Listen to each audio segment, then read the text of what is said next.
ओम कार्पण्यदोषो भगवतस्वभावकवृच्छामितं धर्मसमूढचेतः यश्रेयस्या निश्चितं ब्रूहि तन्मे शिष्यस्तेऽहं शाधिमां तां प्रपन्नम्। ओम नमो भगवते वासुदेवाय। ओम नमो भगवते वासुदेवाय। ओम श्री कृष्णाय परब्रह्मणे नमः। सभी सज्जनों को भगवान का नाम से और मोहन जी का नाम से सादर प्रणाम। हम लोग 16th चैप्टर देवी का संपद के बारे में 3 श्लोकों में विचार करके समर्पित किया है। अभी आगे भगवान आसुरी संपद के बारे में हमें जानकारी दे रहे हैं। किस लिए आसुरी संपद के बारे में भगवान बताते हैं। इस दुनिया में किसी भी प्रश्न का कारण हम संसार बंधन में पड़ने का और कोई भी व्यक्ति का तौर पर और एक घर का तौर पर एक मंदिर का तौर पर इस दुनिया में किसी भी प्रश्न खड़ा हो जाता है तो उसका एक ही कारण है, आसुरी संपद का बढ़ावा। आसुरी संपद का वजह से हम खुद परेशानी में पड़ जाता है। वो घर का तौर पर होने दो, हमारा व्यक्ति का तौर पर होने दो, किसी भी प्रश्न का मूल कारण जो है ये संसार बंधन में, प्रारब्ध का बंधन में या हम परेशानी में दुखी में पड़ जाने का एक ही कारण है, आसुरी संपद का प्रयोग।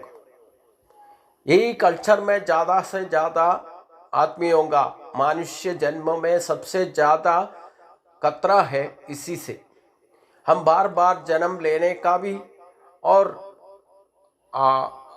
मूढ़ जन्मों में जन्म लेने का भी, पक्षी मृगादि योनियों में पैदा होने का खतरा है आसुरी संपद का बढ़ावा से।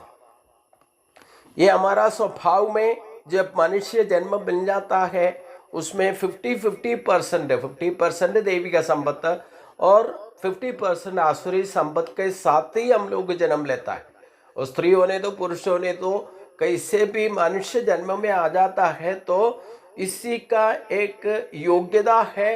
हमारा आत्मा का कर्म वासना जन्म वासना का वजह से जब तक 84 लाख जन्म लेने के बाद ऑटोमेटिक हमें परिवर्तन परिणाम के तौर पर हमें जिस आत्मा को जीवात्मा को 50% देवी के संबंध और 50% कल्चर का, नेचर और कल्चर का इक्वलाइजेशन तुल्यता जब हो जाता है तब भी उस आत्मा को मनुष्य शरीर मिलने का योग्यता मिल जाता है। तो हम देवी के संबंध को यूटिलाइज तो करते हैं। 50% हमारा स्वभाव में होगा ही होगा। एक निरीश्वरवादी होने तो युक्तिवादी होने तो एक पल भी जीना है तो भी ये दोनों का यूटिलाइजेशन में जिंदगी पाल सकता है, इसमें कोई संदेह नहीं है। लेकिन अगर हम भौतिक स्तर में इंद्रिय सुख भोग सुख का पीछे हमारा शरीर और हमारा शक्ति को यूटिलाइज करते हैं तब भी ये दैवी का संपत्ति का ही वजह से हमें जिंदगी आगे बढ़ा सकता है। लेकिन क्या हो जाता है, ये दैविक संपत्ति को दबाव में पड़ करके हमारा कल्चर को डेवलप हो जाता है। कल्चर का मतलब ये आसुरी संपत्ति का अधिक्रमण दैविक संपत्ति का ऊपर आ जाता है, हम ज्यादा प्रश्न में पड़ जाता है। हम एक आदमी का तौर पर नहीं, दो ब्राह्मण क्षत्रिय वैश्य शूद्र स्त्री कोई भी योनि में जन्म लेने वाला आदमी को कितना भी पंडित होने दो, कितना भी वेद पंडित होने दो, कुछ भी हो, अगर कल्चर आगे हमारा देवी का संपत्ति का ऊपर दबाव में आ जाता है तो हमारा आसुरी संपत्ति का प्रयोग में हम प्रश्न में पड़ जाता है। कर्म बंधन में पड़ने का एक ही रास्ता है, आसुरी संपत्ति का बढ़ावा। तो ये भगवान इसलिए आसुरी संपत्ति के बारे में इतना एक अध्याय में पूरा, अभी 3 श्लोक है इसी अध्याय में, 24 श्लोक है तो इसमें केवल 3 श्लोक में देवी संपत्ति का 26 गुणों के बारे में हमें पूरी जानकारी दिया है। इससे आगे 20 श्लोक में आसुरी संपत्ति का पूरा जानकारी हमें दे रहा है। इसमें 21 श्लोक में आसुरी संपत्ति क्या है करके भगवान बता रहा है। दंभो दर्पो अभिमान क्रोध पारुष्यमेव अज्ञानम चाभिजातस्य पार्थ संबदमासुरीम। हे अर्जुन, हमें जो गुणों का प्रभाव नहीं है उसी को हमें हे करके हम दिखावट करता है, यही सबसे बड़ा आसुरी संपत्ति है। आसुरी का स्वभाव, हमें जो कुछ भी स्वभाव में या हमारा हासिल नहीं है, जिस गुण हमारे पास नहीं है, फिर भी हम दिखावट दिखाता है दूसरे का सामने। हम अभिनय के तौर पर ये मेरे सब कुछ है करके दिखाता है। मतलब हमें जिस सब्जेक्ट के बारे में जानकारी नहीं है, फिर भी मेरे को सब कुछ मालूम करके हम दिखावट करता है। मैं दूसरे का सामने हम अपना गर्व दिखाता है, तो ये आसुरी संपत्ति का सबसे बड़ा खतरा स्वभाव है। मतलब हमें जो कुछ भी नहीं है उसको प्रकट करना। हमारा स्वभाव में स्वभाव शुद्धि नहीं है, लेकिन हम कुछ दूसरे का सामने दिखावट में दिखाता है। ये मेरे पास नहीं है, लेकिन सच में नहीं है, लेकिन मेरे पास है करके दूसरे का सामने प्रभाव दिखाता है। ये दंभो दर्भो अभिमान ऐसा, हमें अभिमान करने का कोई शक्ति नहीं है, फिर भी दूसरे का सामने हम दुराभिमान दिखाता है। हम अहंकार गर्व दिखाने का हमारे पास शक्ति है तो ठीक है, अगर नहीं है तो भी दिखावट में दिखाता है। यही ये सबसे बड़ा खतरा है। और धन और विद्या, अगर मेरे पास ज़्यादा धन होने पर भी, हम भौतिक तौर पर भी हमें विद्या हासिल है, हमें जो कुछ बड़ा है, मैं पंडित है करके ऐसे मद दुराभिमान, उसी से अहंकार दिखाता है, ये आसुरी स्वभाव में प्रकटित है। यह आसुरी संपत्ति का प्रभाव। और किसी को क्रूर वाक शब्द को भाषण देना, क्रूर शब्द मतलब किसी को वेदनाजनक, किसी को दुखी होने का पड़ जाता है, वैसे आपका वैसे हम भाषा का प्रयोग करना। और हम दुर्वृत्ति में या दूसरे को पीड़ित कर करके कोई भी काम करना, वक्र बुद्धि में काम करना, दूसरे को परपीड़ा करना, ये सब का आसुरी स्वभाव में आ जाता है। जो आसुरी संपत्ति के साथ जिंदा है वो आसुरी संपत्ति के साथ ही जन्म वासना में जन्म हो जाता है। और दैविक संपत्ति जो है सद्गुण संचय है, और आसुरी संपत्ति जो है दुर्गुण संचय है। मतलब जो आसुरी भाव में जन्म लेता है उसका जन्म वासना और कर्म वासना आसुरी स्वभाव में प्रकट होगा। उसी के साथ ही, उसी वासना के साथ ही जन्म लिया है। अगर देवी के संपत्ति के साथ जन्म लिया हुआ जो भी है उसको सत स्वभाव या सात्विक स्वभाव, शुद्ध निष्कलंक स्वभाव और ईश्वर का जो अनुग्रह तौर पर सुकृति का जन्म में आ जाता है, जो देवीय संपत्ति के साथ में जन्म लेता है। आदमी इसी दुनिया में मनुष्य जन्म में दो तरह का आदमी पैदा होता है, एक तो आसुरी संपत्ति के साथ जन्म लेने वाला और देवी के संपत्ति के साथ में जन्म लेने वाला। हम गीता का पाठ करने का इच्छा रखता है, ये सब कुछ करने का, पूजा पाठ करते हैं, हम ईश्वरवादी है, भक्तिवादी है, तो हम देवी के संपत्ति के साथ जन्म लिया हुआ करके समझ लेना चाहिए। अगर हम निरीश्वरवादी है, युक्तिवादी है, भगवान नहीं है, सब दिखावट करके हम सोचने वाला है और कोई भी गलत अधर्म को धर्म मान करके जो कुछ भी करता है, परपीड़ा करता है, अपना जो कुछ भी अपना सुख भोग के लिए, कुछ भी करने के लिए दूसरे को पीड़ित करके भी अपना इच्छा को पूरा करने का वक्र बुद्धि से जो भी काम करता है वो भगवान को कभी मानते ही नहीं है। वैसे लोगों को आसुरी वासना के साथ, आसुरी संपत्ति के साथ जन्म लेता है करके हम हमारे ही अंदर एक घर में भी होगा आसुरी संपत्ति में जन्म लेने वाला और दैवीय संपत्ति के साथ जन्म लेने वाला। इसमें दैवीय संपत्ति के साथ जन्म लेने वालों को और आसुरी संपत्ति को जन्म लेने वाले को, ये दोनों को जानकारी हम हासिल करने से हमें ही दूसरे को पहचान सकता है। ये आसुरी संपत्ति के साथ में जन्म लिया है या आसुरी देवी के संपत्ति के साथ में जन्म लिया है करके हमें खुद पहचान सकता है। अपने आप को पहचानना है और दूसरे को भी पहचानना है। तो दैविक संपत्ति के साथ जन्म लेने का वास्तव में हम संपर्क रखने से हम सत्संग कर सकता है। अगर आसुरी संपत्ति के साथ में इलिंगल से जन्म लेने वाले लोगों को साथ में कभी बर्ताव नहीं करना, उनके साथ में कभी संग नहीं बनाना, उसी का दोष भी हमें पड़ सकता है। इसलिए भगवान कहते हैं दैविक संपत्ति मोक्षाय निबंधयाम आसुरी मदा मासुज संपदम देवी अभिजातो अस्सी पांडवा। दैविक संपत्ति मोक्ष कारण है, मोक्ष का हेतु बन जाता है। आसुरी संपत्ति बंध कारण बन जाता है। इसलिए तुम कभी दुखी होने का जरूरत नहीं है अर्जुन, तुम दैविक संपत्ति के साथ भी जन्म लिया है। इसलिए तसल्ली के लिए भगवान अर्जुन का पहचान के लिए अर्जुन को खुद तसल्ली दे रहे भगवान। ये दैविक संपत्ति मोक्षप्रद है और आसुरी संपत्ति बंध कारण बन जाता है। इसलिए तुम ये आश्वास का बात है, तुम दैविक संपत्ति के साथ में जन्म लिया है, इसलिए तुम कोई भयभीत होने का जरूरत नहीं है।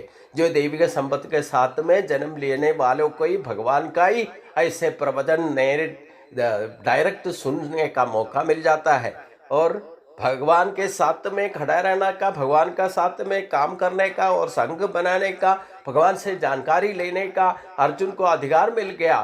क्यों मिल गया? वो दैविक संपत्ति के साथ में जन्म लिया है। हम लोग भी अभी भगवद गीता का विचार करने का हमारा दिल में ये इच्छा आ गया, तो जो इच्छा सुनने वाला भी सुनाने वाला भी, जो आपको पाठ करते हैं, मैं भी और आप भी लोग दैविक संपत्ति के साथ में जन्म लेने वालों को ही ऐसे दैवाधीन, ऐसे भगवान का अनुग्रह मिल जाता है, उसमें कोई संदेह नहीं होना चाहिए। इसलिए दैविक संपत्ति के साथ में जन्म लेने वालों को ही भगवान का शब्द या भगवान का भाषण, भगवान देने वाला जानकारी को हासिल करने का योग्यता बन जाता है। इसलिए हम लोग भी दैविक संपत्ति के साथ में जन्म लिया करके हम हमेशा सोच विचार करना है, इसी को कभी नष्ट नहीं होना है। भगवान आगे कहते हैं दौ भूत सर्को लोके यस्मिन् दैव आसुर एवजा दैवो विस्तर से प्रोक्त असुरम पार्थ में सुनो। इसलिए अभी तक मैंने दैवीय संपत्ति का बारे में पूरा जानकारी तुमको दिया है। अभी आगे आसुरी संपत्ति का बारे में मैं बताता हूँ, उस श्रद्धा के स्वरूप सुनो। क्योंकि अभी तक दैविक संपत्ति कैसे हासिल करना है, उसका पूरा साधना कैसे करना है, योगारूढ़ बन करके दैवीय संपत्ति को कैसे हमारा स्वभाव में परिवर्तन कर सकता है करके भगवान ने 15 अध्याय तक का हमें बताया। ये भक्ति योग सिद्धि के दैवीय संपत्ति हमारे पास है, उसको पूरा 100% हमें स्वभाव में हम यूज कर सकता है। 26 गुण स्वभाव का बारे में, दैवीय संपत्ति का बारे में हम पिछले 3 श्लोक में शुरुआत में ही सुना था। ये हमारा पास है कि नहीं, हम खुद उसको अपने ही सेल्फ रियलाइजेशन में हम लाना है, उसको प्रयोग करना है, अनुभव करना है, तभी हमारे पास दैवीय संपत्ति है करके हमें तसल्ली हो जाएगा। अनुभव से हम उसको विज्ञान का तौर पर विवेक से उसको यूटिलाइज करने लगेगा, तभी हमारा जिंदगी आसानी से आगे बढ़ेगा। कभी आपको किसी भी कारण से दुखी होने का जरूरत ही नहीं पड़ेगा। आपका शरीर का तौर पे भी, मन का तौर पे भी, काम काज के तौर पे भी आपको किसी भी भयभीत होने का जरूरत नहीं है और कभी दिक्कत नहीं पड़ेगा। हम खुद दिक्कत में नहीं पड़ना, दूसरे को कभी कष्टदा नहीं देने का है।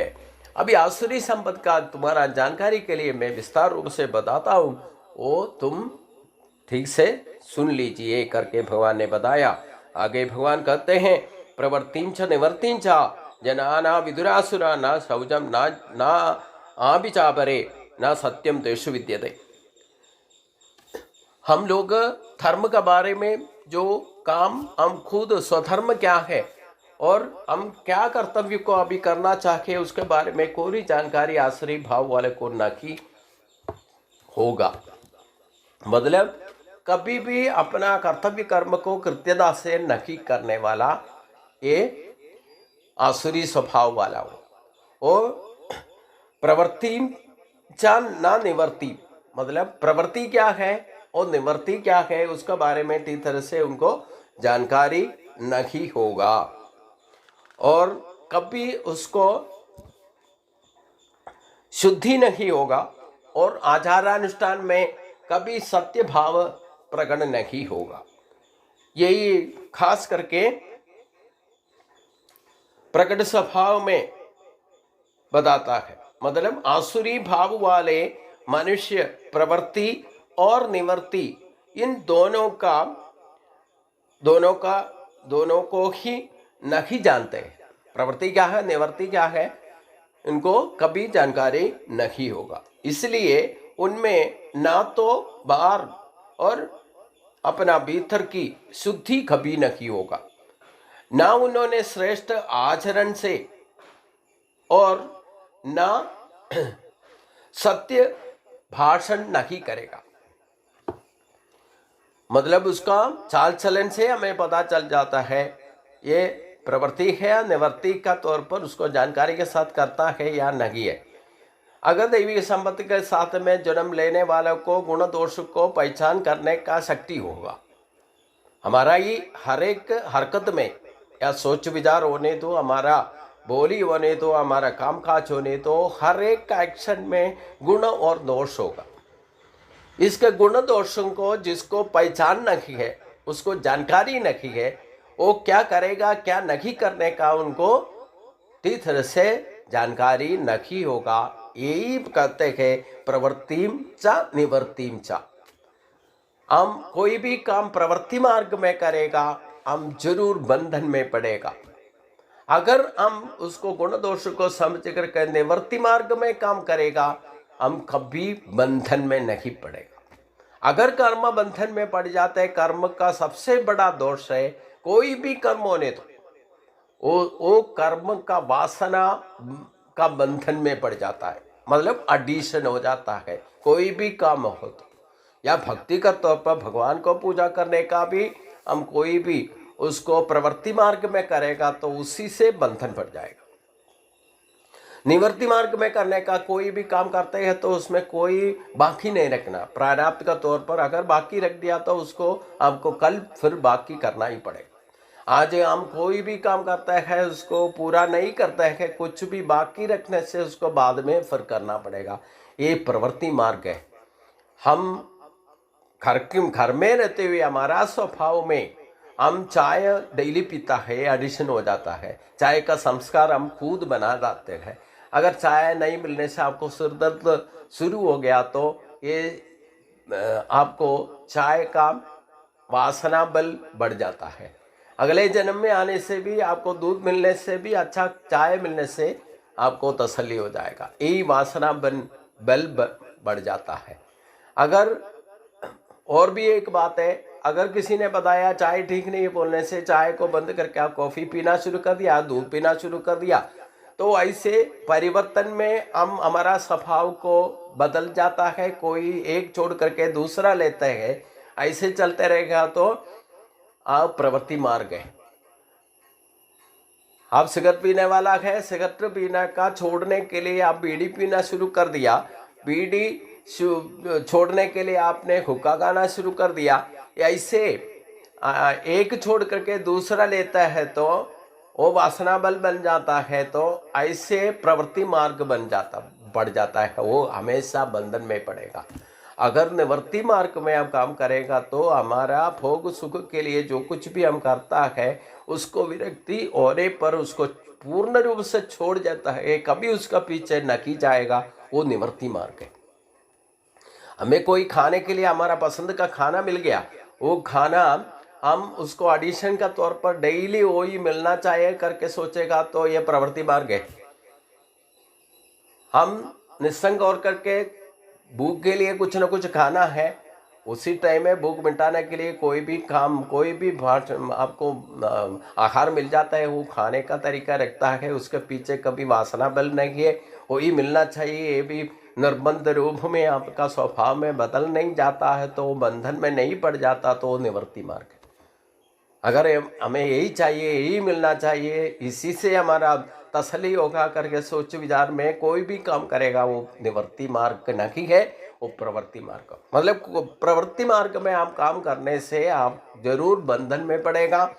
वो कर्म बंधन कर्म वासना बल जाता है, वासना बल हो गया तो उसी का कारण आप दोबारा जन्म लेके आना ही पड़ेगा।